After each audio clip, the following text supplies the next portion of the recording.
해방 80년 80인 정치관계 군경제 사회언론. 해방 80년 80인 대한민국 역사의 족적을 남긴 사람들 월간조선.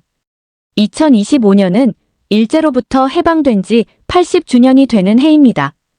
월간조선은 이 뜻깊은 해를 맞이해 다양한 특집들을 구상하고 있습니다. 설날을 앞두고 나오는 이번 2월호에서는 그 첫 번째로 해방 80년 80인- 해방둥이에서 BTS까지를 마련했습니다. 이에 관련해 독자 여러분께 몇 가지 설명을 드리고 양해를 구하고자 합니다. 우선 월간조선은 올해를 광복 80주년이 아니라 해방 80주년이라고 규정했습니다. 언제부터인가 해방과 광복이 같은 의미인 것처럼 혼용되고 있지만 광복은 잃었던 주권을 되찾았다는 의미입니다. 광복은 곧 독립이나 건국을 의미합니다. 대한민국은 1945년에 일제로부터 해방됐지만 바로 주권을 회복하지는 못했습니다. 3년간의 미군정을 거쳐 1948년 대한민국이 건국되면서 비로소 주권을 회복했습니다. 둘째, 인물 선정의 기준입니다. 이번 특집에서는 1945년 이후 출생한 인물을 그 대상으로 했습니다. 물론 해방 이후 활약한 주요 인물들을 꼽는다면 건국, 625, 산업화, 민주화 등과 관련된 분들이 될 것입니다. 이승만, 박정, 희백, 선엽, 전두환, 노태우, 김영삼, 김대중, 이병, 철정, 주영, 박태준, 김우중. 이분들은 분명 대한민국 역사에 큰 발자국을 남긴 분들이지만 이미 과거의 해방이나 건국을 기억할 때마다 수없이 소환되었던 분들입니다.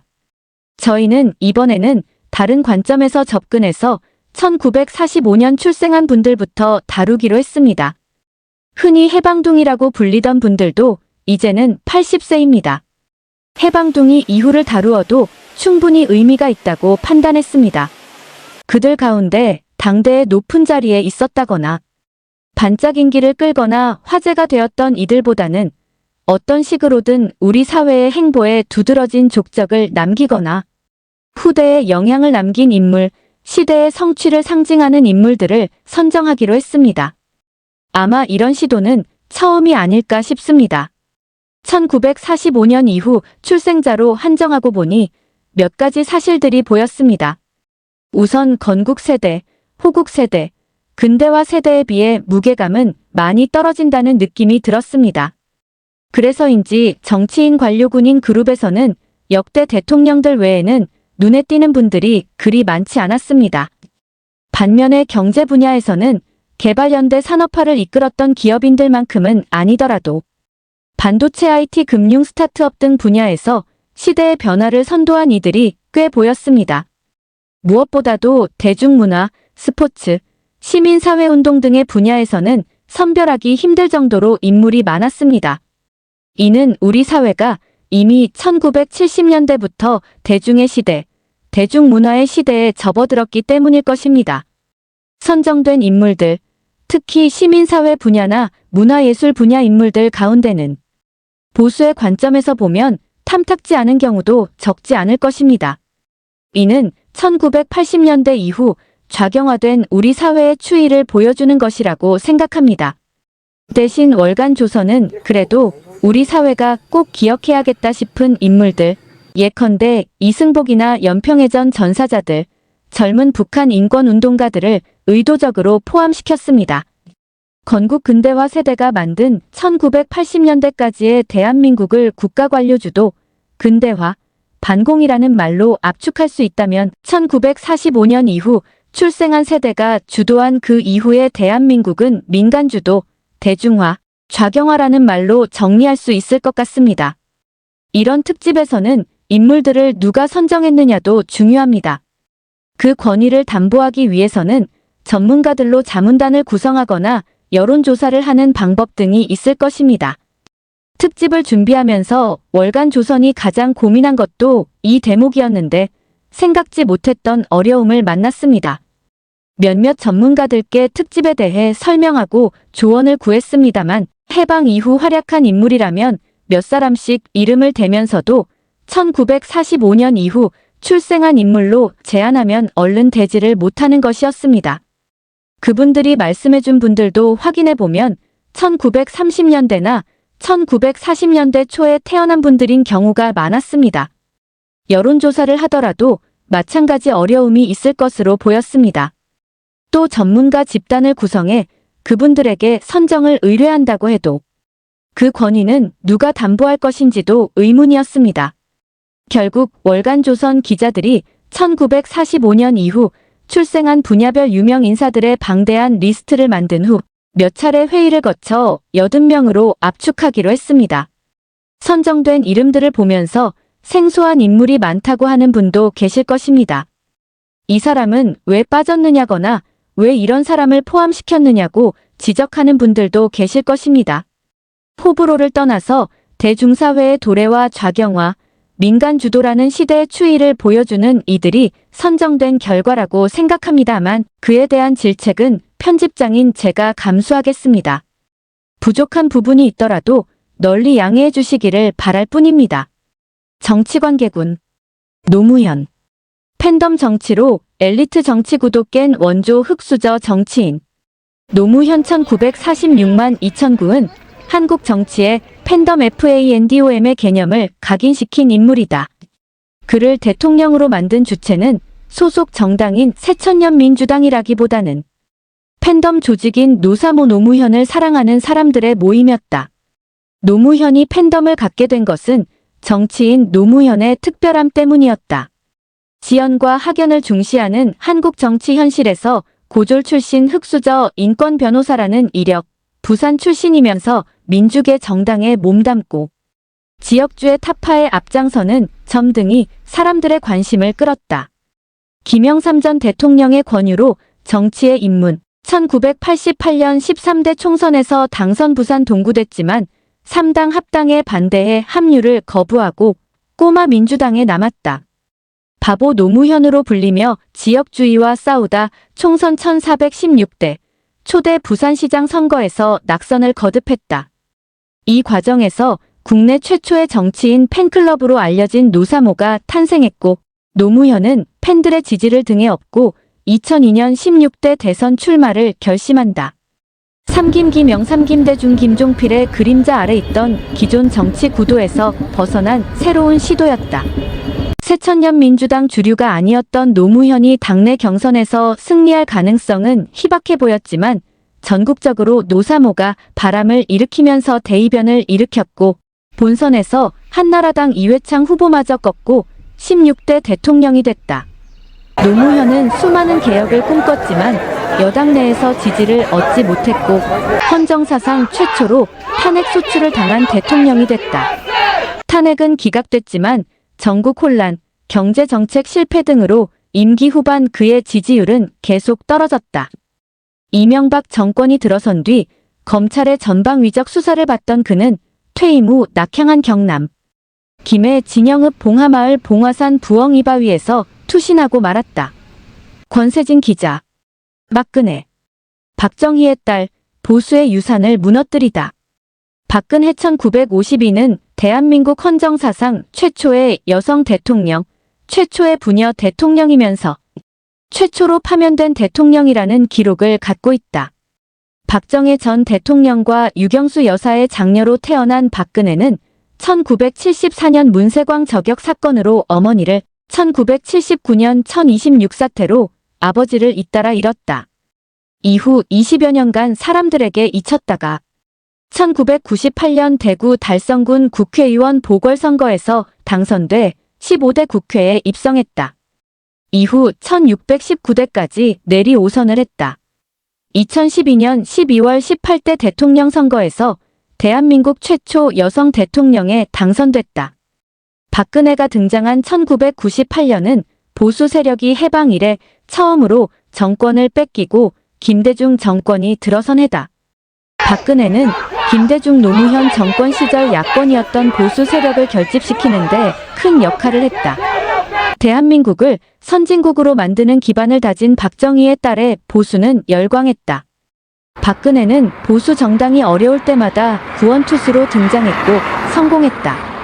한나라당 대표 2004년화 비상대책위원장 2011년, 새누리당 비상대책위원장 2012년으로 당을 이끌면서 총선과 지방선거를 진두지휘했고 매번 불리했던 판세를 역전시키며 승리를 이끌어 선거의 여왕으로 불렸다.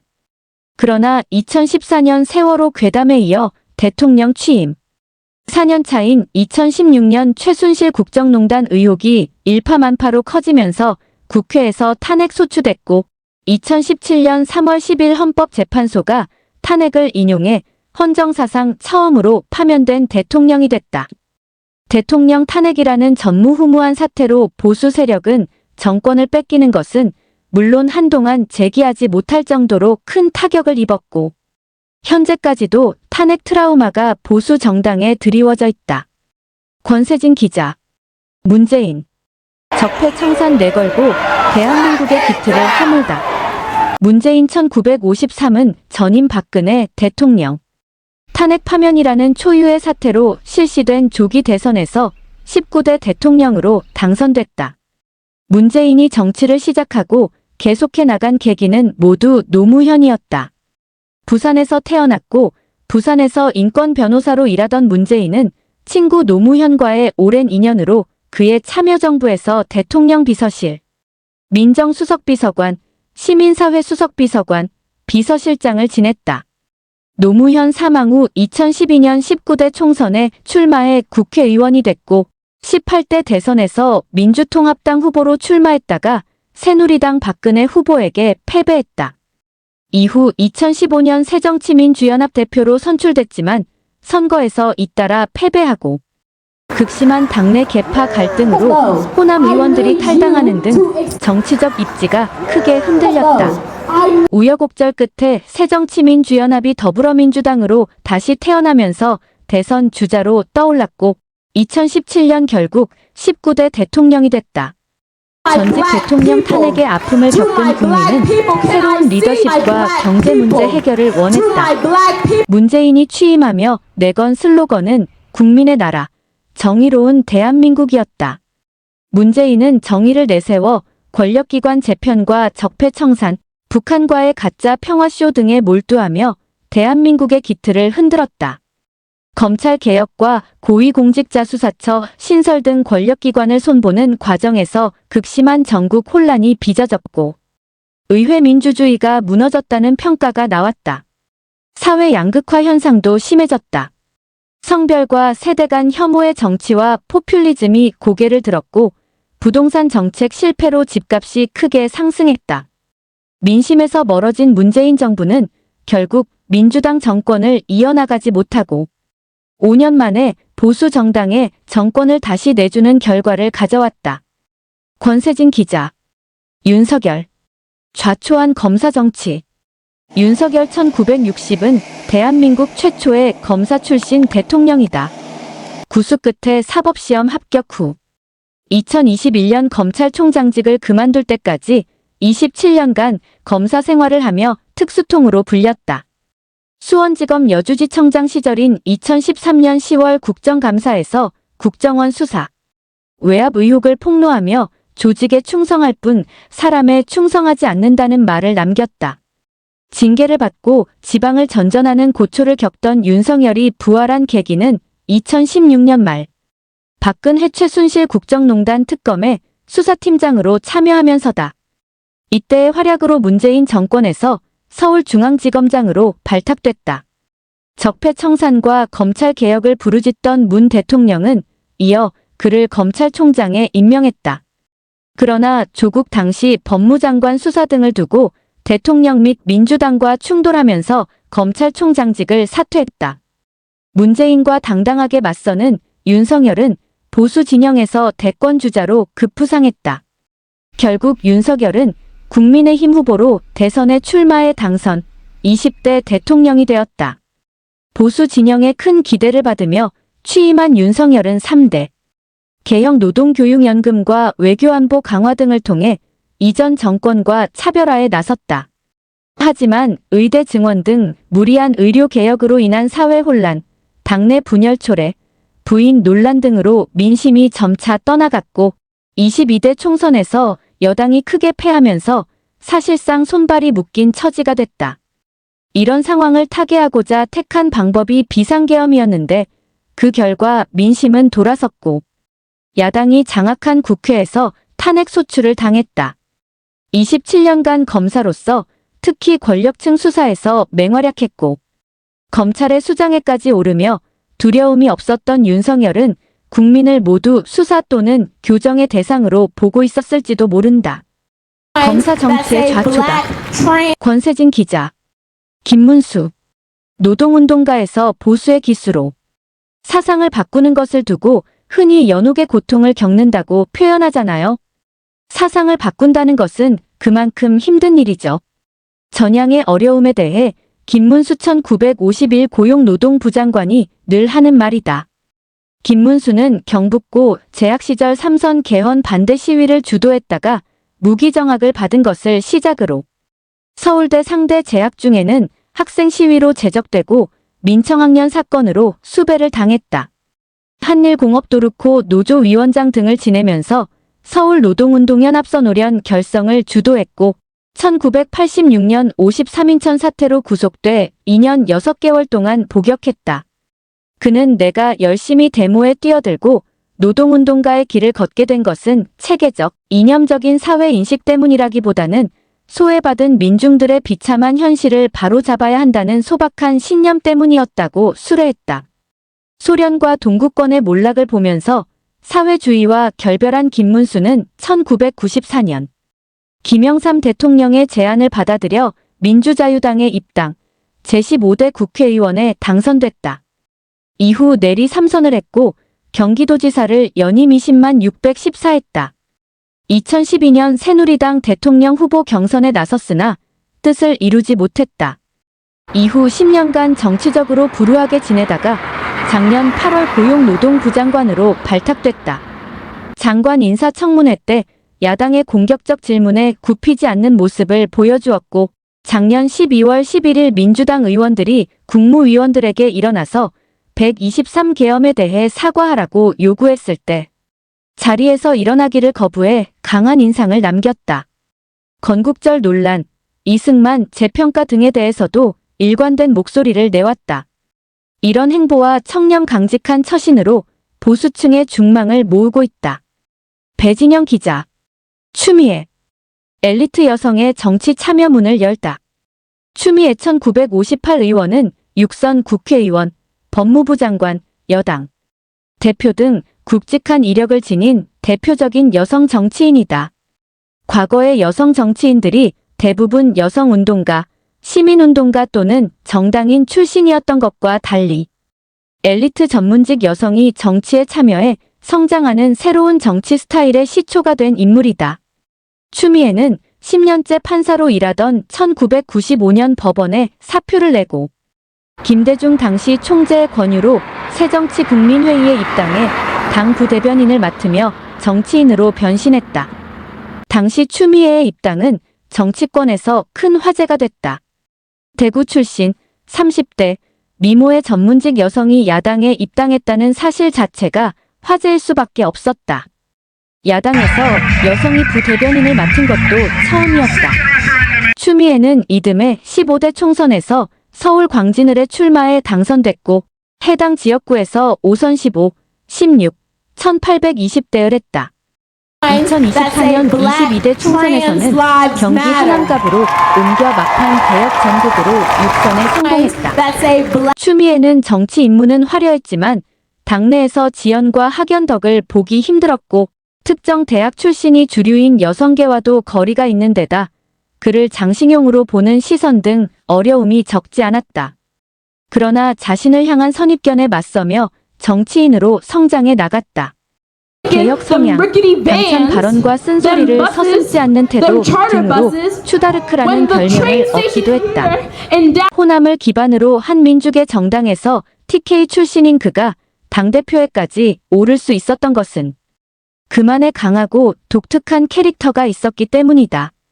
그러나 2018년 당대표 당시 인터넷 포털 댓글 조작 수사 의뢰가 드루킹 사건이라는 부메랑으로 돌아와 엑스맨이라는 오명을 썼고 2020년 법무부 장관으로서 윤석열 검찰총장의 직무를 정지시키고 징계를 청구해 결국 문재인이 임명한 윤 총장을 국민의힘 소속 대통령으로 만드는데 일조했다는 평가를 받았다. 권세진 기자. 오세훈. TV스타에서 정치인으로 초유의 사단체장. 오세훈 1961은 서울시장을 4번 지낸 전무후무한 인물이다. 준수한 외모의 TV스타가 정치인으로 변신하는 정치 입문 방식을 한국 정치에 정착시켰다. 1990년대 변호사로 활동하던 오세훈은 일조권 소송 등으로 유명세를 타다 방송국으로부터 출연 제의를 받았고 생방송 오변호사 배변호사와 그것이 알고 싶다의 진행자로 얼굴을 알렸다. 이 밖에도 각종 시사 프로그램의 진행을 맡고 광고 모델로 출연하기도 하면서 정치권의 러브콜이 이어졌고 2000년 16대 총선에 한나라당 후보로 출마해 당선됐다. 2006년에는 서울시장 선거에 한나라당 후보로 출마해 압도적인 승리를 거두며 민선 최연소 서울시장이 됐다. 2010년 서울시장 재선에 성공했고 수도권 통합 대중교통 환승제 실시, 다산 콜센터 설립 등 성과를 냈다. 2011년 무상급식 주민투표 부결 투표율 미달로 패기로 시장직을 사퇴한 오세훈은 10여 년간 사실상 정치적 야인으로 지냈다. 총선과 당대표에도 출마했지만 실패했다. 국회의원 제도전이 번번이 실패하고 정치적 공백기가 길어지면서 그의 정치 인생이 끝났다고 보는 사람도 있었지만 정치권에서는 꾸준히 잠재적 대권주자로 꼽혀왔다. 결국 오세훈은 박원순 전 시장 사망으로 치러진 2021년 4월 서울시장 보궐선거에서 화려하게 재기한다. 야권 단일화를 통해 국민의힘 후보로 출마한 오세훈은 보수 정당 지지율이 낮았던 2030세대에서 지지율을 크게 끌어올렸고 모든 구에서 압도적으로 민주당 박영선 후보를 꺾으면서 세 번째로 서울시장 선거에서 승리했다. 이듬해 지방선거에서 다시 서울시장에 당선, 네 번째 서울시장직을 수행 중인 오세훈은 여권의 유력한 대권주자로 손꼽힌다. 권세진. 이재명. 팬덤 정치의 끝판왕, 최초의 여의도 대통령. 이재명 1964 더불어민주당 대표는 헌정사상 유일하게 여의도 대통령으로 불릴 정도로 국회를 좌지우지하는 정치인이다. 1988년 이후 한 정당이 국회 3분의 2 가까운 의석을 차지한 사례는 21대와 22대 국회의 더불어민주당뿐인데 이 시기 더불어민주당은 사실상 이재명 사당이 된 상태이기 때문이다. 이재명은 경기도 성남에서 변호사 생활을 하면서 시민사회 활동에 적극적으로 나섰고 성남시장 선거에 출마하며 정치를 시작해 1920대 성남시장, 35대 경기도지사를 역임했다. 박근혜 전 대통령 탄핵 파면으로 치러진 20대 대통령 선거에 더불어민주당 후보 경선에 출마했으나 낙마했다. 2022년 국회의원 보궐선거와 22대 총선에서 당선 인천 계양을 돼 재선 국회의원이 됐고 제67대 더불어민주당 대표를 연임 중이다. 민주계 정당에서 당대표를 연임한 사례는 김대중 전 대통령 이후 이재명이 처음이다. 민주계 정당에 뿌리가 없는 것은 물론 지연과 학연 등 정치적 배경도 거의 없으며 수많은 사법 리스크까지 보유한 정치 흑수저 이재명이 이토록 강력한 의회 권력을 갖게 된 배경은 바로 팬덤이다. 성남시장 시절부터 시작된 이재명 팬덤으로 개딸 개혁의 딸들이라는 단어가 일상적으로 쓰일 정도가 됐다. 이재명 팬덤은 이재명을 공격하는 여당 정치인은 물론 이재명에게 협조하지 않는 민주당 정치인들까지 비판하고 공격하면서 존재감을 과시하고 있다. 윤석열 대통령의 비상계엄 이후 대통령과 총리 탄핵 소추까지 이뤄냈지만 낙관하긴 이르다. 대북 송금 의혹 등 11개 혐의로 4개 재판을 받고 있는 그가 사법 리스크의 높은 파고를 넘을지는 미지수다. 권세진 기자.